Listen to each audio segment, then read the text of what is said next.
It has been a violent year in the Twin Cities.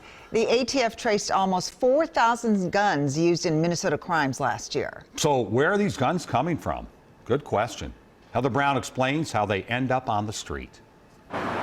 What's heartbreaking about this is that it keeps happening in our city. Of the 69 homicides in Minneapolis and St. Paul this year, people want to see these crimes stop. 59 of them happened with a gun. The majority comes from right here within the state of Minnesota. Terry Henderson is a special agent in charge with the ATF. Where do these guns come from? Well, these guns come from a lot of different sources. The most common way is someone steals them. Burglaries, people break into homes, cars, and then enters the black market. Once that happens, it falls into the hands of criminals. Other times, the person who legally purchased that firearm, for whatever reason, decides to go out and commit a crime. There's also the straw purchase. It's where a criminal will recruit someone who has no criminal history or minimal criminal history that can pass a background check. That person buys the gun and then gives or sells it to someone who's intending to use that to commit a crime. Some of it is monetary and some of it is relationship driven. In September, Sequana Segola was charged with buying a 9mm pistol in Robbinsdale, then selling it to Jason Winston.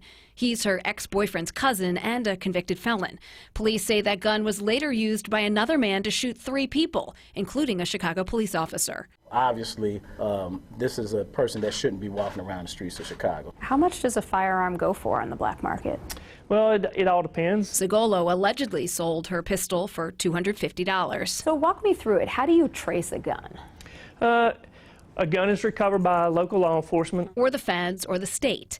They send that firearms information to the National Tracing Center, which tells them the manufacturer, who then tells them where it was bought. The dealer can then tell authorities who bought the gun. That is a great investigative tool for law enforcement. It gives them a lead that they can go talk to that individual. Can you trace every gun? We can attempt to trace every gun, yes. Are you pretty successful at? We're very successful. In St. Paul, Heather Brown, WCCO 4 News.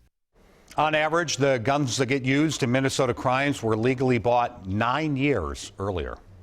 If you have a good question for Heather, just email it by going through WCCO.com/links.